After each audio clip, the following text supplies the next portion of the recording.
gracious introduction, and all the members of the Entrepreneurs Association of come here. It is always better when we have an in-house dialogue and we are not criticizing anybody. The whole idea is to find solutions to problems that we are facing now and we will face in the future, because the society is in a flex. What worked 20 years before is not going to work in 2023, or what is working now is not going to work 10 years from now. We're very clear about that. So it always needs futuristic thinking, like you correctly said, a fundamental disruption, possibly a business process re-engineering, completely relooking at what is not working, having the courage to take it out, throw it out, and find things how it is working. Indian politics is in a very dichotomy state now. The bulk of the voters are young, but the people who represent them are old. If you take the age group 18 to 35, the first timers, second timers, and the possibly third timers who are voting now, it constitutes approximately about 50%, half of the Indian population who are voting. They are below correctly the 38 years of age. 18 to 38 is half of the Indian voter. But if you look at the average age of an MLA, it's in the upwards of 50. MP is in upwards of 55. And everywhere you see, there is a severe disconnect between what the young generation thinks and what people sitting in parliament or people sitting in the assemblies or a councillor or a corporator who's trying to represent you, how do they think? So this is a big dichotomy in our politics. It's a very aspirational nation. The way you walk into a audience with politicians sitting, you sit there for 1 hour, and the way we think about society, about life is completely different. It is like two different rooms, two different groups of people. And I many a times wonder that there is no bridge between both the groups. This is completely a different group, completely a different group. So the championing change, I'm going to start from there. That it has to reflect the aspirations of the new India, people who are here. How do you look at life? And what do you think the government should do for you? So what I've kept is, I've kept about 5 subtopics. When we say championing change, I want to present a lot of data to you. And I want to build an argument about the data to build a case that we need a reset now. Not only do we need a reset, but you also need a complete look at what we do in Tamil Nadu politics. Now, again, it is not a criticism of any party, any leader, or whoever they were. They have done their best. Whatever is possible, they did it. Sometimes we are unforgiving on them. Sometimes we believe they are not up to the task. But having said it, it is not a critical reflection of any particular leader, but the way our politics has happened over the last 70 years. The first topic, I've got some notes so that I don't get the data wrong. I've just scribbled something in my cell phone. So I'll be looking at it just to present the data. I'm going to talk about alcoholism, number 1, and how it is eroding the base of society. I'll be talking about corruption, how it has become just now the Erode by-election results have come out, how people have taken corruption as a way of life. Then agriculture, what is happening now? I'll be putting a small microscopic lens to what is happening deep inside the agriculture mess that Tamil Nadu is facing. Then we'll be putting a little bit of lens on the education infra, what is happening with school education, because all those guys are going to get employed with you in a matter of time. Then I'll be talking about health, what is happening in the health. So we'll be having a very piercing look at the data. We have the highest number of addicts, the so-called alcoholics, 2015-16. If you look at the number, Tamil Nadu, the National Family Health Survey has given, it has given 47%. 15 to 39, it has given 47% can be labeled as an addict.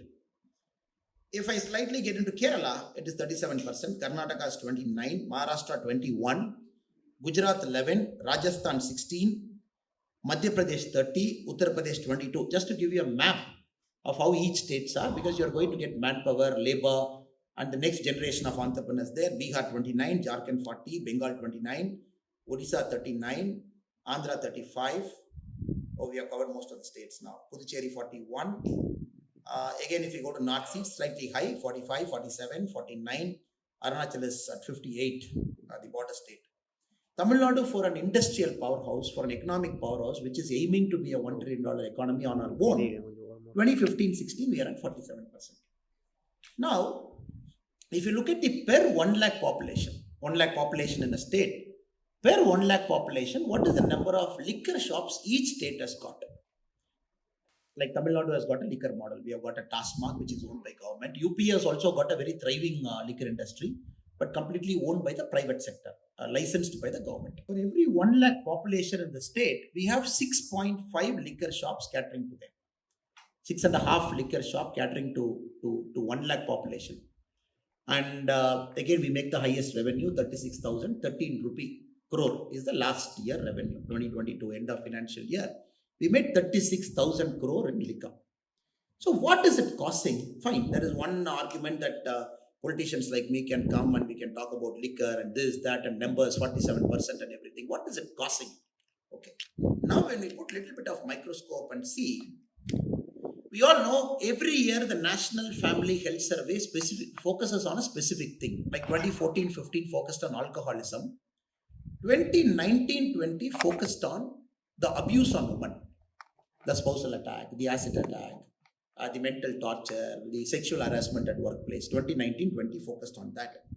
In that 45% of women in Tamil Nadu between the ages of 18 to 60, they said, my husband has assaulted me. 45%. And one data shows 47% of men in alcoholism. That is one. And 85 lakh billings have happened in Ayushman Bharat last year. Ayushman Bharat, we all know, is the 5 lakh insurance scheme that the central government runs. Tamil Nadu, among the Indian states, we did a 85 lakh billing. For a kind of information, UP did 18 lakh billing. Each person going to a hospital, getting a service, billing the government, we call as one billing. Tamil Nadu, 1 year, we did 85 lakh billing. It could be anything. It could be heart, liver. It could be a surgery. It could be a fixing up a broken bone. UP did 18 lakh. So when you combine all this data, when you look at it, alcoholism is turning out to be the single biggest menace for our state. Gone are the days you have a skilled laborer, skilled manpower, a skilled masonry, a skilled carpenter, which Tamil Nadu used to take a lot of pride 20 years back. Oh, Tamil Karanga, you have to the valley kodutha pakka varakum. There was a joke in Bangalore recently, a friend was telling me, உங்க தமிழ்நாட்டுல இருந்து கொத்தனார் வந்து கட்டினா வீடெல்லாம் கோணையா கட்டுறாரே முதல்ல நல்லா கட்டுவாங்க அப்படின்னு. Alcoholism is eroded into all the places which requires that bit of attention at that point of time. That attention, a needling, a threading, a shop floor assembly, a fitting, a welding, which needs that very specific attention, which Tamil Nadu was having a huge competitive advantage to other parts of India, it is skilling. So we are losing that particular. So now, to fill that gap, we are bringing North Indian laborers there. It's a cause and effect cycle. So we're bringing North Indian laborers to textile markets in Tirupur because they say their quality of threading is fine. Their quality of buttoning is fine. Their quality of packing is fine. Packaging, because I come from the same region. We have this conversation with the entrepreneurs there. At one side, the Tamil political party is talking about kicking out all North Indian laborers out. This is one political statement they keep making. Other side, today the Hotel Association of Tamil Nadu has written a letter to the Honorable Chief Minister that this dialogue against the North Indian is not great. If you send North Indians out, we cannot run our hotels in Tamil Nadu. Please somehow put an end to this nonsense. Now the Hotel Industry of Tamil Nadu Association has come out with the open letter today. In a matter of months, the Textile Association is going to come out with the open letter. So these guys are coming and filling up a place which needs a bit of discipline, which needs a bit of attention, which needs a bit of quality-centric operation. This is one we are seeing. As simple as Tirupur, we can start from here, masonry. So you cannot build a great economy, we cannot build a great nation, we cannot do a reset unless we don't have quality manpower at the bottom who can do all the hard lifting things. Using that as a fulcrum, you build all the great things. You build a finance 2.0, you build an artificial intelligence next one, or a chat GPT model the next one. But everything to stand, this base is getting weakened. Uttar Pradesh. Yes, it's a fair comparison. Tamil Nadu made 36,000 crore last year in alcohol. Uttar Pradesh made 34,000 crore. So Uttar Pradesh is also a big state. Uttar Pradesh made about 34,000 crore for a population of 24 crore. We made 36,000 crore for a population of 8.4 crore. So 3.5 times more population. So they made lesser revenue on alcohol. Just to give you a basic idea of what is happening. So Modi ji has shown us it is possible to fix corruption in government. He has shown us. Because normally we all know government is so big, so it's like a behemoth. It's impossible to fix corruption. What did he say? The first thing he did is, look, let us all remove complaints. If half the complaints goes, half your problem is solved. I am not trying to be a superhero. Modi ji said, I am not trying to be a superhero, going and educating people like Gandhi and say, don't do this. I will instead fix the system where you will not have an opportunity to be corrupt. You are a right person. You are a morally upright guy. But since the cost of being morally upright is so high in India, you have to run around everywhere like I did for 2.5 months. Because nobody gave me a job in America, neither was I interested to go to America to study. I was only in India, I can afford to wait. I never traveled. I never wanted that passport urgently to get a visa and go anywhere. I was happy to wait for 2 months, 3 months. But you can't wait. Other people who have an urgency to go to a foreign country can't wait. So that is where we lose the moral compass and pay that first 100 rupees. So Modi ji said, okay, fine. I'll clean up the system for you. Don't worry. 32,000 complaints have taken. Now income tax, you will see very soon in the next 2 years, 100% of your income tax assessments after you submit is going to be faceless. The things have already started. Very little you will see somebody calling you to an office, you go, it is all automated now. It is all becoming faceless, it is all becoming transparent. Even at one point our auditor friends are complaining, but somehow it is a part of the culture of our government that there should be less interaction between people who have power and people who don't have power, meaning the citizens like you and me. This is one way. The second thing the Modi ji said, government purchase is the biggest corruption. Anybody dealing with the government, biggest corruption. Everywhere you got to pay, and we all know government is the biggest buyer in the country. In a whole country, the Ambanis, the Adanis, the Tatas are not the biggest buyer. It's the government which buys more, estimates more. Because of the government, it contributes 60% to the economy per se, directly, indirectly. Modi ji said, fine, I am going to start a portal called GEM portal. Anything the government is buying, GEM portal is a marketplace. You come, you place your order in the GEM portal. They will come, they will give the product, you buy. You'll be very surprised, ladies and gentlemen. If you look today, GEM portal, what it has done is, it has linked 8.5 lakh micro, small, medium enterprise. They have received 68 lakh orders worth 1.87 lakh crore. GEM portal was launched in 2016. Meaning, first time a micro, small, medium guy is having an opportunity to pay money, sell his product, without bribing any middleman in between. If you look at it, among this 1.45 lakh women MSME has received 7.32 lakh order worth 15,900 crore. 43,000 SC/ST MSME have received 1.35 lakh crore order worth 2,500 crore. See, Modi ji is trying to do is trying to fix systems, which doesn't give us an opportunity. Government is buying from you. I am going to fix it. GEM portal. You cannot know the buyer. You will not know the seller. It's a marketplace which will give.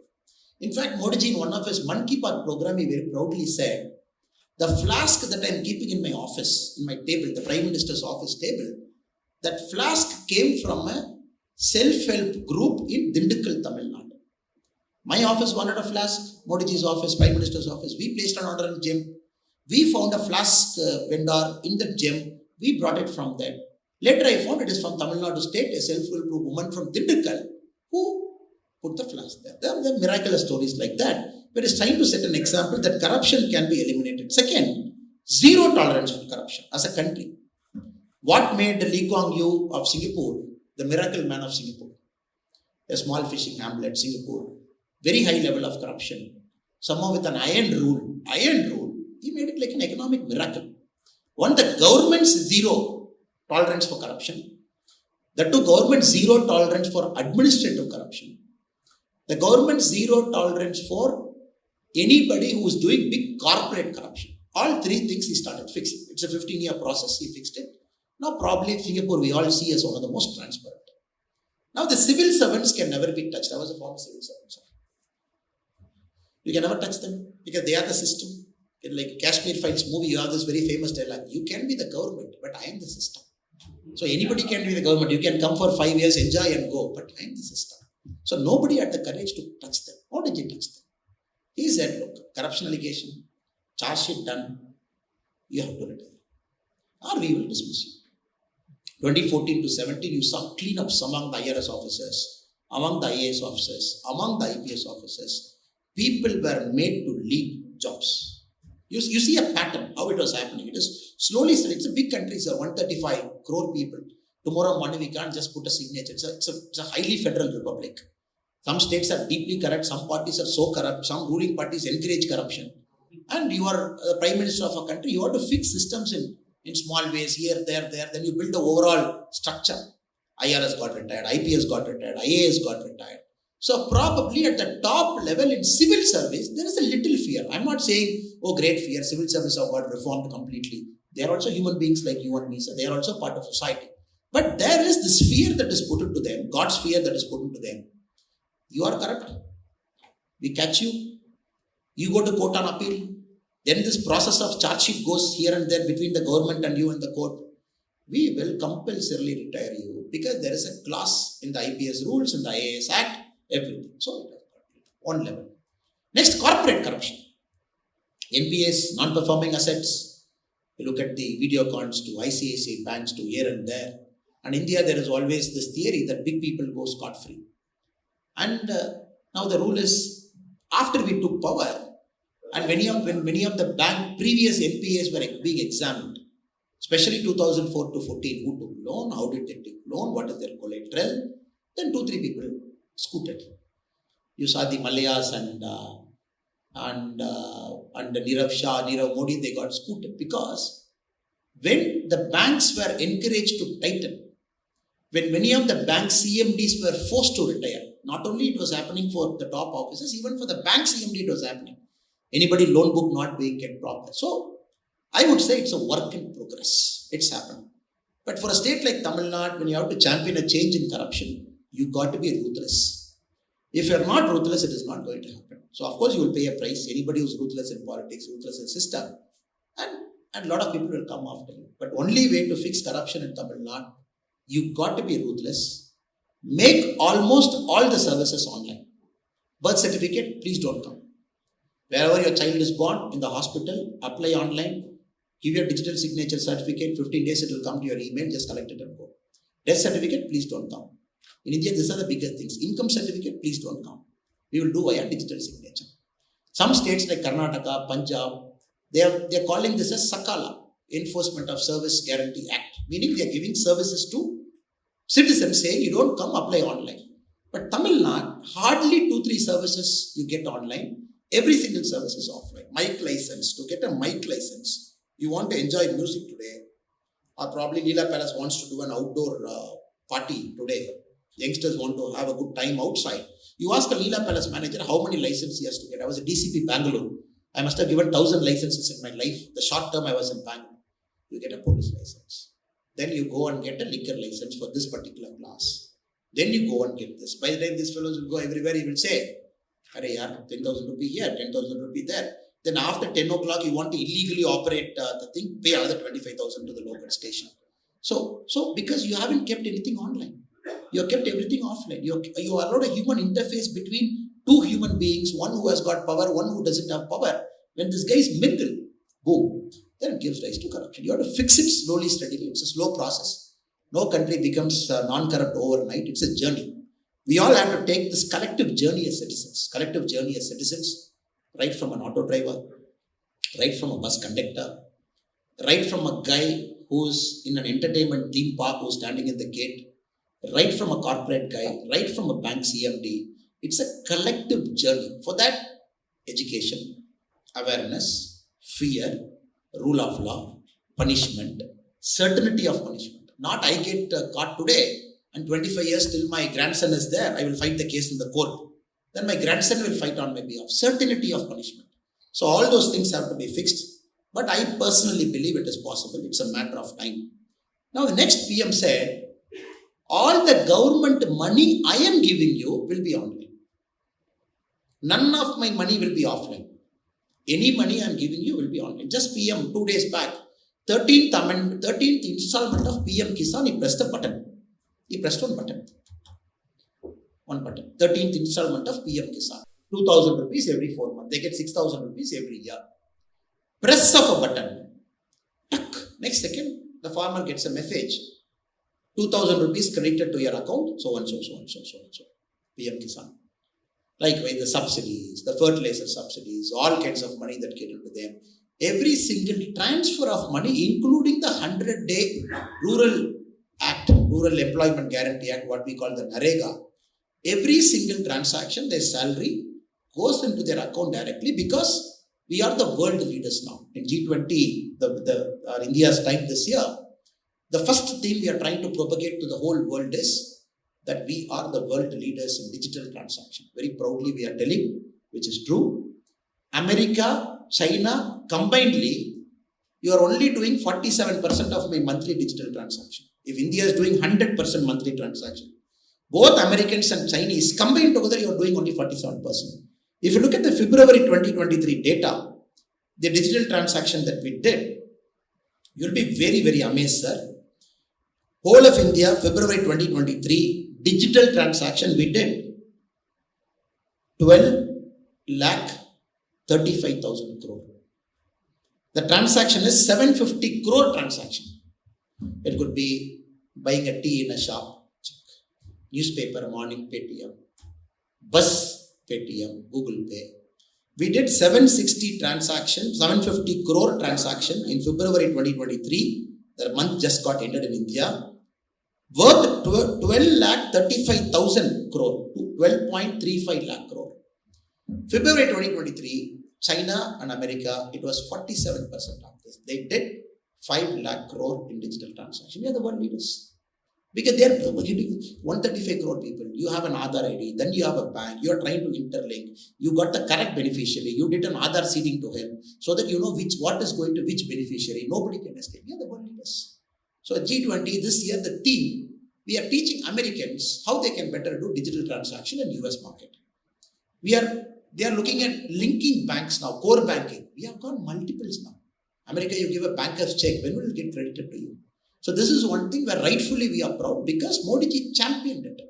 From 2014 he championed it because he believed this will not only bring corruption, this will empower a woman, this will empower a farmer, this will empower somebody whose life was under somebody's control, a moneylender's control, husband's control, a patwari's control, a tahsildar's control, or a panchayat leader's control. They were controlling this poor 100-day employment NREGA woman.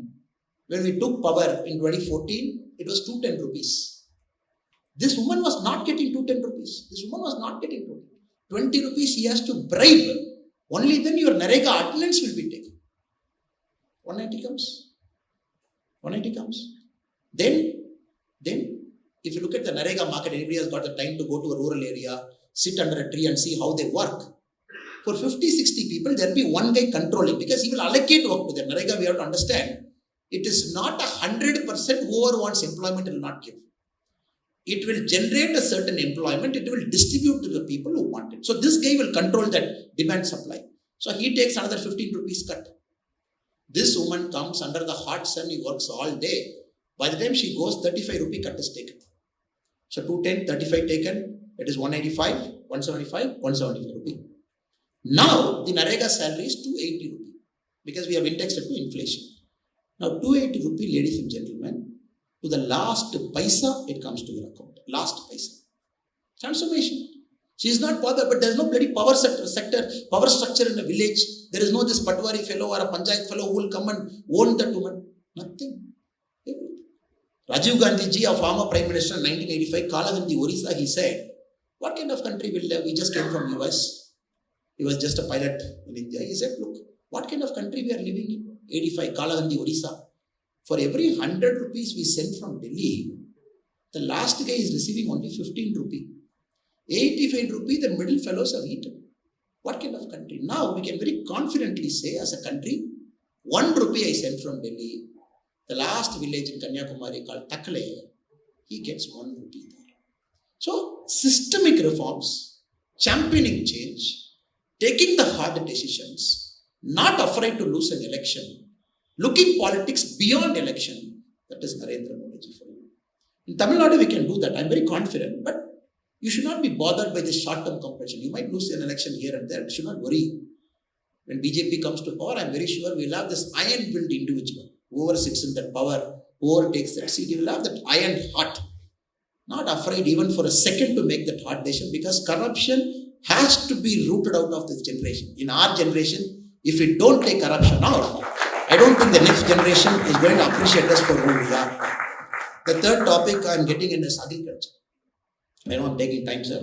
I'm trying to wrap it as fast as possible. Is it boring? Because these are things I don't normally talk.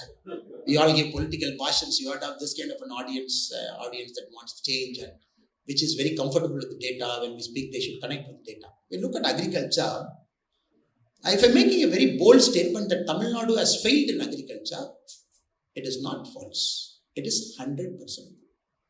Again, I give you statistics to prove why this great state of Tamil Nadu in 1960, which was a leading indicator for agriculture in India, is a lagging indicator now. Again, if you look at the data, sir, 1960-63, if you look at the irrigation of India, whole of India, the irrigation that is happening, Tamil Nadu had 11% of irrigation. Irrigated area, 1960 to 63, we had 11% of irrigated. Rest of the state combinedly had 89%. 2021-2022, Tamil Nadu has got 3.4% of the irrigated area. Why? No Kamarajar. Since Kamarajar is not there, one single person was missing from that link. The great Karmaveerar Kamarajar Ayya, in a state with 11% of the net irrigated area of Tamil Nadu, India has come down to 3.4%. This is alarming. With this, we will build an argument to look at rural distress, the income inequality. We will look at, it's a very big number, madam. If you slightly go into that and look at the data very deeply, it gives a lot of very alarming conclusions to us. And why? Again, the irrigated area, when we subdivide, we look at irrigation in three parts. The canal irrigation, which is the government's duty to build a canal from a dam to take a water to the last agriculturist. He can't invest in canal. He has to get water to his farm directly from canal so that he can grow a crop. He gets money from it, gets out of poverty, educates his children. They go to better schools. They get education. They go one level up in life. So the government's primary duty is to give canals till then. Tamil Nadu, 1960-63, the comparison period, we had 9 lakh hectare of canal irrigation. Now, we have 6 lakh hectare of canal irrigation, meaning whatever was getting irrigated, 3 lakh hectare in canal irrigation has come down because the canals are not reaching. We are not recharging the canals. We are not fixing the canals. All the canals are broken. The water is seeping down. It is not reaching what we call the Kadai Madai Vayal, if somebody is from the Kongu region. Again, if you look at the tank irrigated, we build tanks, from there we put water. From 9.41 lakh hectare, it has declined to 3.69 lakh hectare. 60-63 to now, 40-50 years later. The groundwater irrigation, I put bore, I dig up a well to me. From 6 lakh, it has gone up to 16 lakh. Reckless bore, we are seeing, which is creating a lot of disturbance. So you see the canal, which government is supposed to do, not doing. Tank, not doing. We are asking people, okay, your money, you put one bore. Your money, you put one bore. So now, rich farmer means you can afford to put one bore. And one bore, for your kind information, you are going below 800 feet. It will cost you anywhere from 1.8 lakh to 2.4 lakh, whichever part of Tamil Nadu you are living. Who will afford a bore? And you keep sucking groundwater, what is going to happen to the state? And which means all the waters are getting wasted, which is going to the sea, which can be tapped. This is the story of agriculture in Tamil Nadu, which needs a serious fixing. Because the data again says the average monthly income of a farm household. If a household is telling I am a farmer, the average income of a Tamil Nadu farmer per month is 11,924 rupees. Punjab 26,701. Haryana 22,841. Kerala 17,915. Karnataka 13,000. Gujarat 12,000. This is 2018-2019 period. But here the arguments in Tamil Nadu politics is all about, I have given free electricity. I am helping the farmers. Who are you to ask me? Who are you to question me? But we clearly see free electricity is not helping. We have to seriously invest money in canals. Take water to the last person who is there so that he farms. He makes money out of it. He brings his generation out of it.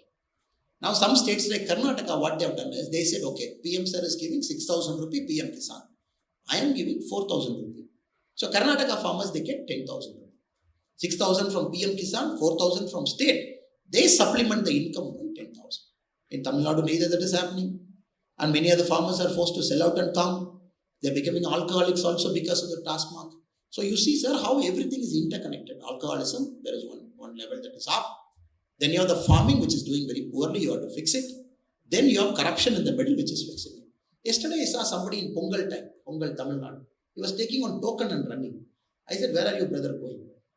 He said, sir, they are going to give me 1,000 rupee. They have given me a token. I have to go stand in the queue every day. Within 3 days, they'll give me 1,000. This is how Tamil Nadu government distributes one Pongal 1,000 rupee. One token, no Aadhaar, no bank account, no transfer of money, no ration card. Same thing applies everywhere, sir. If we cross agriculture and enter into medical, oh, this next level.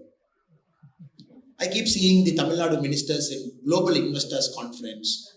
If some foreigner is coming here for MOU signing, I keep seeing the paper, Tamil Nadu is #1 state. This model of development, they give a name to it now. And we are doing very well in health. So we'll have a look at it, whether health we are doing well. And my team has given me a very alarming picture day before yesterday in Pudukkottai Government Hospital. In the last 21 months, just hold your heart. In the last 21 months, in Pudukkottai Government Hospital, 247 children have died. We have put a team to go and see what it is, why do people die. Have they given respiratory illness? They have given heart attack. 247 children born in Pudukkottai Government Hospital between April 1, 2021 to January 15, 2023, which is exactly 21 months, 247 children died. An average of 11 children per month. What are our media friends doing? What dress is Annamalai wearing? Annamalai has taken 2 idli, tomorrow 3 idli. What did this leader tell about that leader? If you look at the news cycle for 24 hours, anybody has got the patience, I'm sure. None of you have the patience here, but you have the patience and analyze a 24 cycle. Which actress is doing what movie is releasing next, who is earning how much. Stories. These are the stories that define who we are. From morning till night, these stories define our generation. Cricket, was the pitch okay, was the pitch bad? And 90% of India's population right now knows why did Australia captain Pat Cummins went home. Oh, his mother was ill. That is why Pat Cummins is not there. 90% of India's population. Because we consume story, that story is pushed to us. But nobody has pushed this story to me. In Pudukkottai Government Hospital, supposedly a state which claims that we are the best in health infra, 247 kids have died, which is about 11 kids per month. This is one data for you. Again, if we dig deep, go inside. In the Ayushman Bharat, which is mainly for providing health for secondary and tertiary care, Tamil Nadu last year we climbed, 2019 onwards, we climbed 85,95,773 hospital admission. This many people have used a government hospital or a private hospital, Ayushman Bharat. For a period, 2019 to January 2023, 85 lakh hospital billing. Uttar Pradesh, which has got a population of thrice of Tamil Nadu, in the same period had 18,35,969 hospital admission. Something is alarming. People are going more to hospitals. Many people are going more to hospitals. That's a free scheme. Nobody is going to deny it. It's a proper metric comparator. Free scheme, all states equally applies. How much did UP go? How much did you go? If you look at it, there is some seriously problematic stuff that is happening in government hospital. We see only a building that is there, no healthcare inside. So all of us are pushed to private hospitals here. Tamil Nadu has got world-class private hospitals. 2 days back in the airport, I saw this Bangla Air manager. I saw the manager. He said, he's the manager of Bangla Air. I said, okay, how many times the flight comes from Dhaka? He said, 2 flights a day. From Dhaka, it lands in Chennai, goes back. 1 flight again comes from Dhaka and goes back. I said, why do they come? He said, 80% come to 2 hospitals in Chennai for medical. They come, they get fixed. Maybe they spend 1 month or so medical tourism, then they go back. So the quality of private healthcare in Tamil Nadu is so good because the Tamil Nadu governments over the point of time happily kept the government hospitals poor, which forced you to go to a private hospital, which forced you to give revenue, which helped them to expand, which made your bank balance less, which made you to give larger proportion of your savings to health. And right now we are a deeply crisis health state. Tamil people, two things we are very fond of: big weddings, fat weddings, more money. Second, hospital bills. So this government is supposed to fix. We are doing. It needs a serious retooling, serious fixing, and we have to do a lot of things here. I don't have anything against the private hospitals. I admire them for the quality of healthcare they do. They operate on their own. They don't bribe anybody. They don't go and ask anybody to come to their hospital. They give a standard of service. We are going. I completely blame the system because you are allowing somebody to not get treated for a basic secondary health care. You are pushing them to big fancy hospitals. We are not doing our duty as a state because they are paying the tax. Even for a simple cesarean. Other day I found the health minister taking a lot of pride. The cesarean is coming down. Cesarean is coming down by 3%, 4%. I'm not getting into the data, sir. Again, Tamil Nadu has got the highest number of cesareans per 100 women who is giving birth in South India. We are not getting the data for some other time.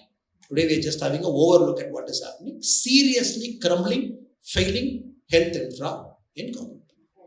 Since Govindji is looking at me sideways, I have to finish it in 5 minutes and go into the next one. Now, education.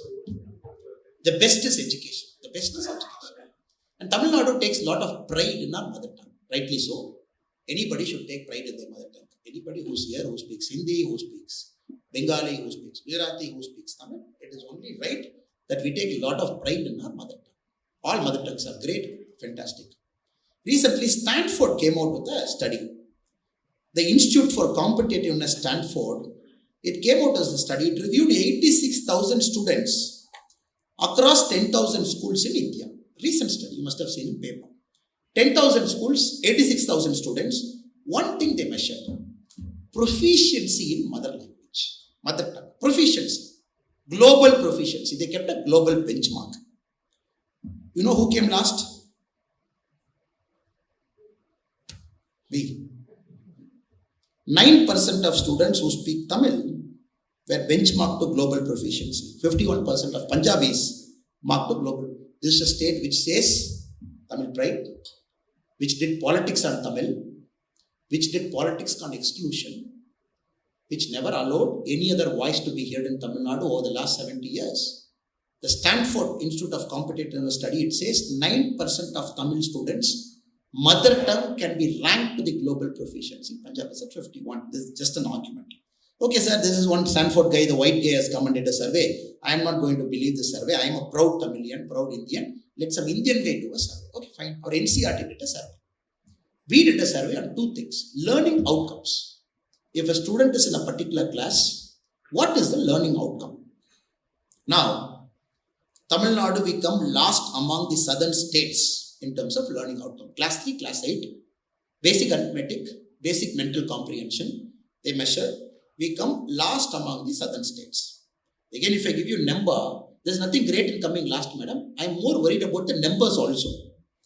The benchmark itself is less. For a class 3 student reading Tamil, a class 3 student has to read a class 2 level text. Before pandemic, 11.6% in government schools they passed. Class 3 student has to read a class 2 level text in Tamil. Pre-pandemic in 2018 survey, 11.6% passed. 89% failed. Post-pandemic, this is interesting. Post-pandemic, 4.7% passed. We are not talking of a 70% fight and 65% fight. Kerala is at 72, I am at 68. We are fighting between 11% and 4%. Class 5, it is increasing. 40% passed pre-pandemic, 25% passed post-pandemic. Class 8, 73% passed. So class 8 is not reading class 7. Class 8 is reading class 2. This survey, class 2 is benchmark. Class 2, level Tamil text, class 3 can read, class 5 can read, class 8 can read. Suddenly I saw somebody happy, Appa, class 8 we did read. 73% of students, they passed a class 2 level text studying in class 8. Pre-pandemic. 62% post-pandemic. Next is arithmetic, basic maths. Basic maths is addition, subtraction, multiplication, 3 things, division, 4 things. Again, we divided that into subtraction. Class 3, how many can subtract? Pre-pandemic, 25% can subtract. 75 can't subtract. Post-pandemic, 11% can subtract, 89 can't subtract. Class 5, they gave division. 25.6% can divide pre-pandemic because we are good in division. Post-pandemic, 14% can divide. Then class 8, again division given to them. 50% can divide, 44% can divide post-pandemic. Then they measured who can read English sentence. Class 5, 37%. Pre-pandemic, post-pandemic 24.5, class 8 58.8, post-pandemic 57.8. This is very deeply disturbing.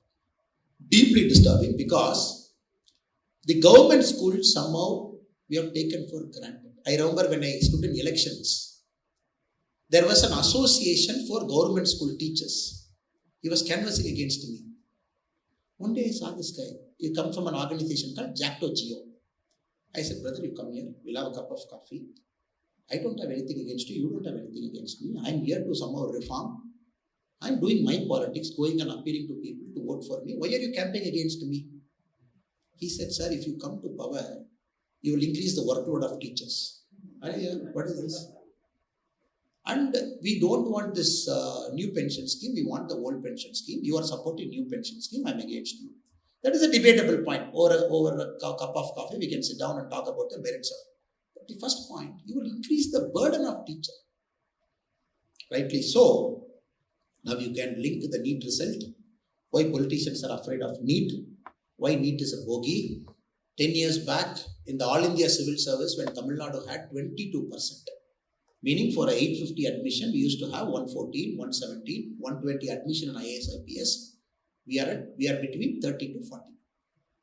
We are struggling to pass a CSAT level in civil service. Because thanks to the quality of education, where a certain people will go to election polling booth as presiding officer, you don't want to harass them.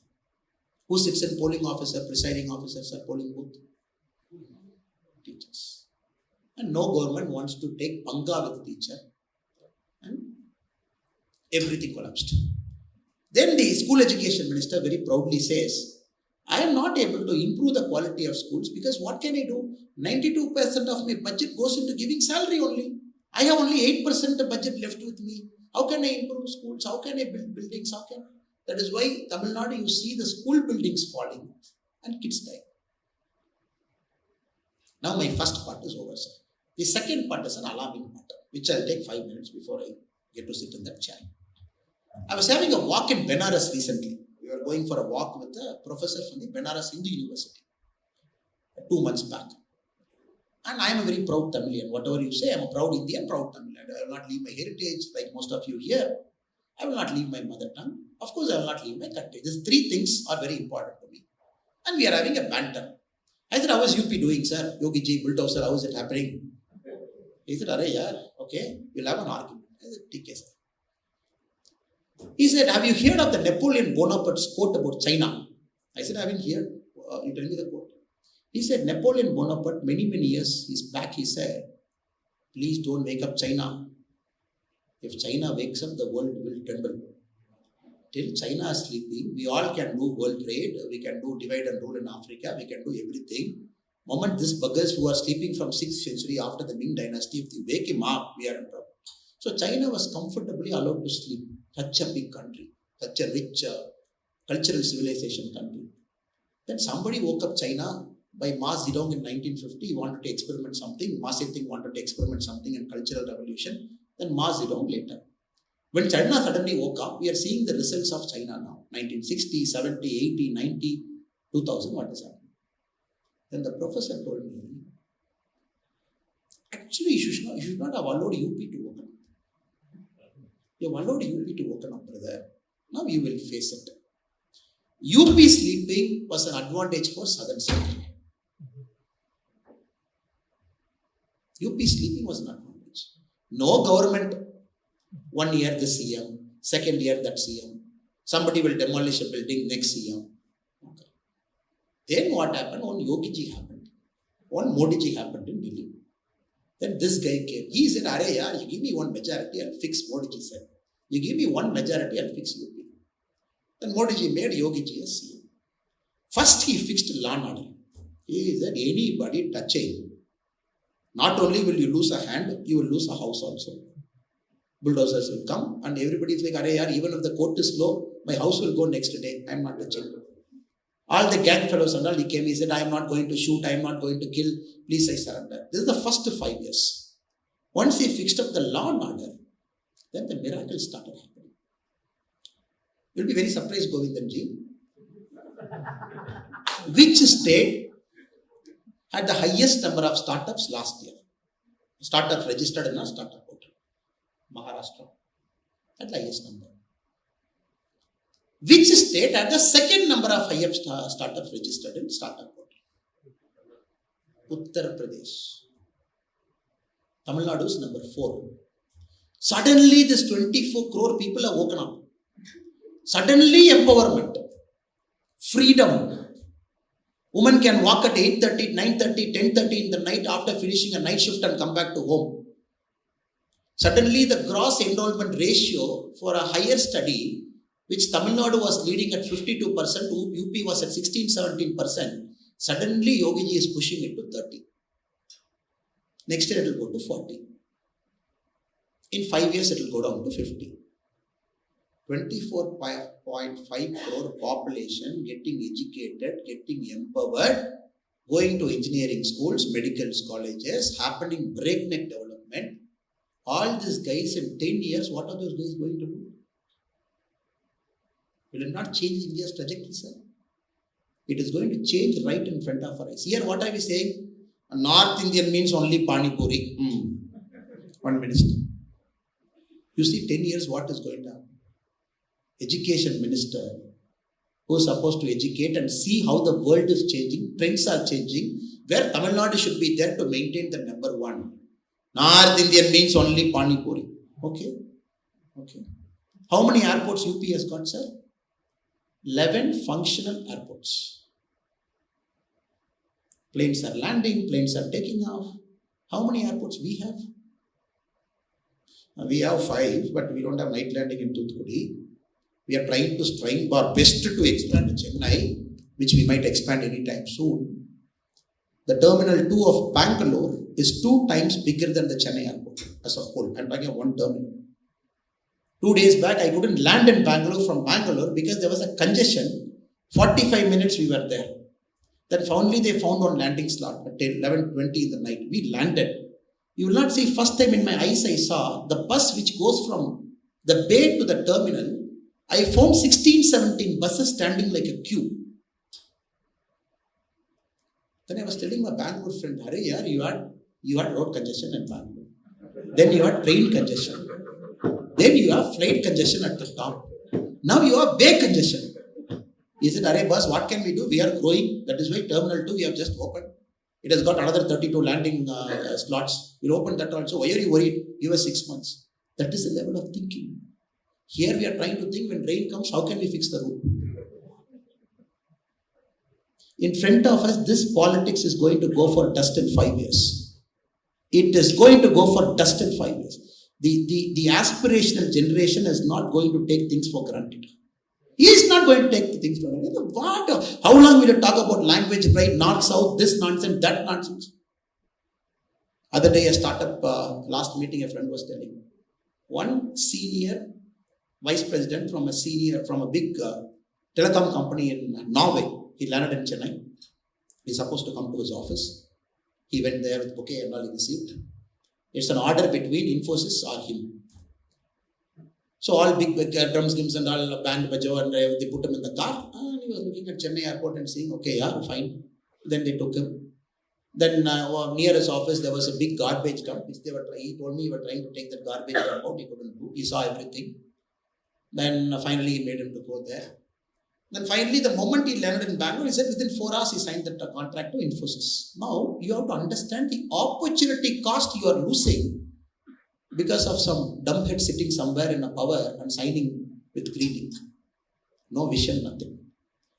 And now when UP is claiming, I am going to land a fighter plane in 6 lane. They are landing fighter planes in 6 lane and 8 lane. And the Mysore-Bangalore Expressway is getting inaugurated next week by the Honorable Prime Minister. 1.5 hours. 1.5 hours. 1.5 hours. And that MLA was telling me, Anna, Hosur on the airport you put. I said, why should we put? Because only then we will grow faster. And all the ATRs we will land in Hosur, big planes we will land here, international terminal we keep Bangalore. You open a Hosur airport, all ATRs will land, people will come to Bangalore. And they catch the Mysore Expressway, 1 hour they go to Mysore. And Mysore was next satellite city of Bangalore. I said, how do I look like to you? See the planning. I am not finding fault with him. Ambition, the aspiration that hit states wants to go. I am also a fighter. I want my state to go on. Finally, I want India to go on. Nobody is a competitor with anybody here. The reason I am trying to project this is we have to change the narrative, change the discourse. Corruption, infra, health, education, investments. I am not getting into this only. And there was this fight between governor and CM. You must have seen recently in paper. Then the one government minister was telling that CM governor should have read whatever we have written there. One press person friend was asking me, why is he shouting? What governor did not read? I said, you have to ask the governor. But after 2 days, since the original text came, then we could understand what was the original text and what governor did not read. And these guys have written, Tamil Nadu is number 1 in investment destination. Data shows we received investment 1/8 of Karnataka. In fact, Bangalore received 3 times more investment, 5 times more investment than what Tamil Nadu received in India. How will the governor do? The data itself is faulty. Likewise, we can keep arguing. So we have to fix it. We have excellent potential here. One of the finest state, greatest of people, amazing culture. I want to end with one great positive thing. High Court gave a judgment that all temples more than 1,000 years old, ASI should take control. With a group of people, we went to Delhi, we met the cultural minister, we said, sir, our temples are our pressure. Please make sure that our temples are protected. The minister said, TK, how many temples you have more than 1,000? I said, sir, looks like some 400 temples are more than 1,000 years old. He's like, you are having double the number of Indian temples in Tamil Nadu, which is more than 1,000 years old. How will I give you ASI fund, you tell me? So, great state, rich state, potential state. But somehow, in the last 70, 80 years, the narrative got spoiled. The growth was there. Somehow we are maintaining there. Other states are catching up. And we are disparagingly talking about UP and Bihar, calling them as panwalas and panipuri sellers and this, that. And we took a lot of pride in not learning other languages. Now, these guys are fast catching up. The call centers, the investments. Sir, all UP has to do is get manufacturing into UP. We are finished. They just have to get manufacturing into UP, manufacturing into core Bihar, we are finished. Now, a manufacturing guy comes to Tamil Nadu. Square feet kitna dete? Square feet எவ்வளோப்பா கொடுப்பேன்? இந்த வெள்ளை சட்டை போட்டிருக்காருல அமைச்சரை போய் கொடுத்துட்டு வாங்க. எப்படிங்க வரும்? How will money come? Cognizant, for a kind information.